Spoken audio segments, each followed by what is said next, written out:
Welcome to The Explainer. You know, thousands of people call 911 every single day, asking for help. But what happens when that call, that plea for help, is the very last sound someone ever makes? Today, we're looking at a story that started with a simple request to de-escalate a conflict and ended in a devastating tragedy that left an entire community searching for answers. And it all starts right here, with a single 911 call from a quiet neighborhood in Guthrie, Oklahoma. A woman wanted her husband out of the house. And then, silence. That sudden, chilling quiet on an open 911 line, that's our starting point for the entire investigation and for the story we're exploring today.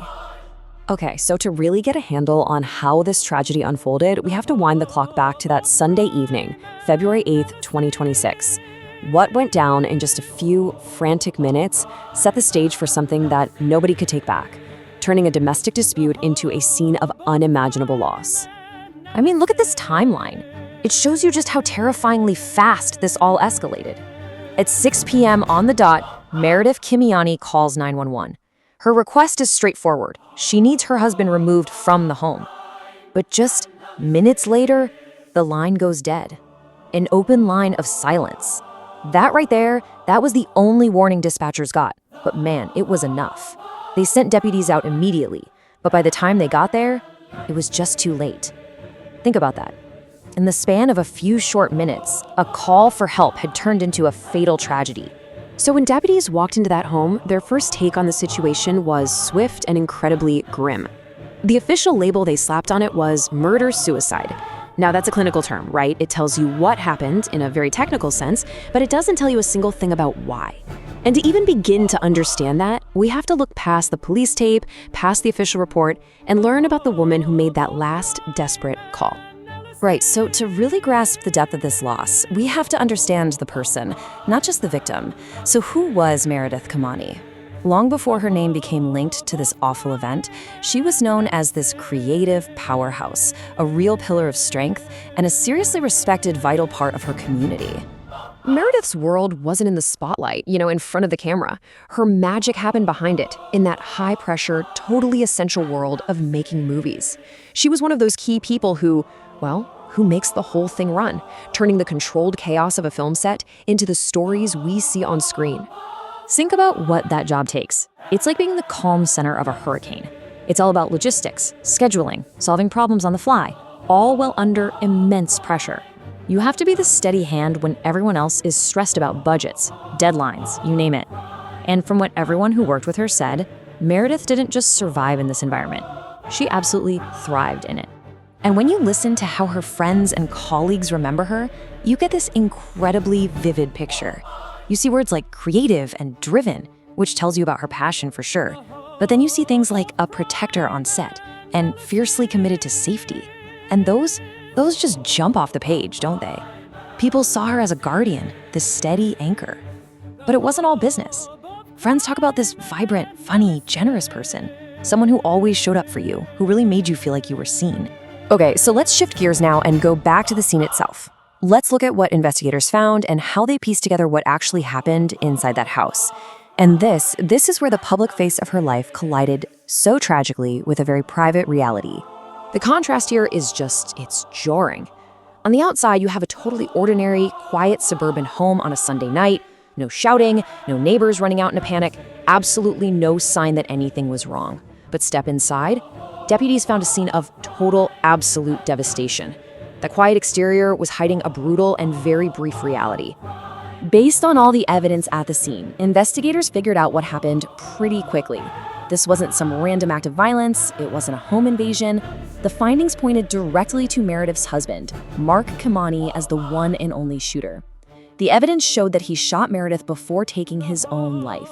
Now this part adds a complicated layer to an already horrific scene. Authorities did confirm there was another adult male in the house at the time, but they've been very clear. He was found completely unharmed and is considered a witness to the event, not a participant in the violence itself.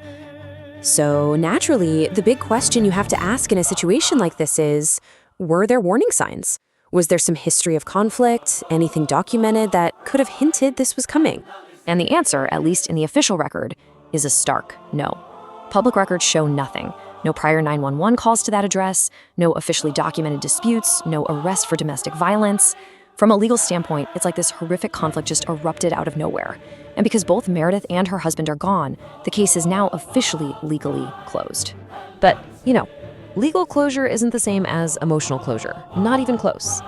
The shockwaves from this tragedy didn't just stop at the police tape. They rippled outwards, devastating two very different communities that Meredith was a beloved part of. The news hit the Kenyan diaspora in Oklahoma and really all over, like a punch to the gut.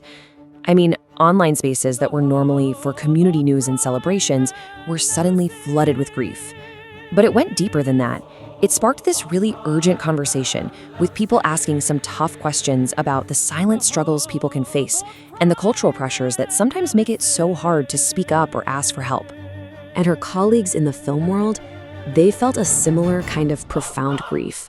For them, they lost someone they saw as a protector, a person whose whole job was making sure everyone else was safe on set. The terrible irony that the protector herself was the one in mortal danger, it's just absolutely heartbreaking. So, out of all this grief, a really necessary, if difficult, dialogue started to take shape. And as you can see here, the conversations went way beyond just mourning. People started talking about mental health, about domestic violence, and about the unique pressures that immigrant families can sometimes face. All of it in the hope of understanding how a tragedy like this happens, and more importantly, how we can stop it from happening again. So, with the investigation officially closed, what we're left with isn't certainty, not at all.